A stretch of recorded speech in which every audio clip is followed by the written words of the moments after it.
विविध क्षेत्रातल्या टॉप 9 घडामोडी. सुरुवातीला राजकीय बातम्या. काँग्रेस प्रदेशाध्यक्ष नाना पटोले मित्रपक्षांवर नाराज. काँग्रेसमधील वरिष्ठ सूत्रांची टीव्ही 9 मराठीला माहिती. नाना पटोले आज महाविकास आघाडीच्या पत्रकार परिषदेला जाणार नाहीत. काँग्रेसमधील वरिष्ठ सूत्रांची माहिती. वायवी चव्हाण सेंटरला आज महाविकास आघाडीची पत्रकार परिषद. शरद पवार, उद्धव ठाकरे, नाना पटोले उपस्थित राहण्याची शक्यता. विधानसभेसाठी 288 जागांवर काँग्रेसची तयारी सुरू. काँग्रेस प्रदेशाध्यक्ष नाना पटोले यांचं वक्तव्य. आपण सिनियर आहोत, पदासाठी योग्य असूनही संधी मिळत नाही. राज्यसभेच्या खासदारकीवरूनही टीव्ही 9च्या मुलाखतीत मंत्री भुजबळांचं रोखठोक वक्तव्य.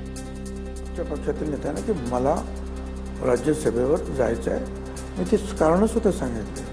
माझ्याबरोबर काम करत असलेले मनोहर जोशी तर तिकडे सभाध्यक्ष म्हणजे लोकसभा अध्यक्ष झाले. मला वाटलं की बाबा आपणही गेलं पाहिजे.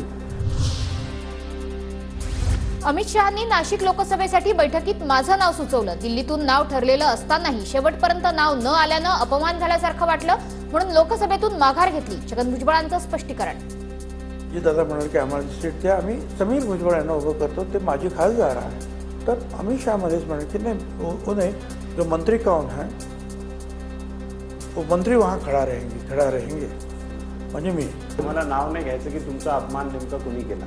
मला स्वतःला माझं ह्युमिलेशन झाल्यासारखं वाटलं. शरद पवार गटाकडे जाण्यासाठी खिडकी किंवा दरवाजा उघडा नाही आहे, त्याच पक्षात राहणार. टीव्ही 9च्या मुलाखतीत भुजबळांकडून स्पष्ट.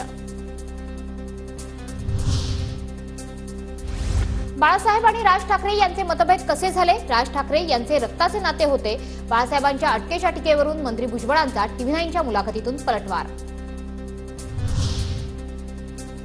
भाजपसोबत सत्तेत जाण्याची छगन भुजबळांची इच्छा नव्हती, ते वाघ होते. भुजबळांच्या त्यांच्या भुजांमधील बळ त्यांनी दाखवावं. विजय वडेट्टीवारांची प्रतिक्रिया.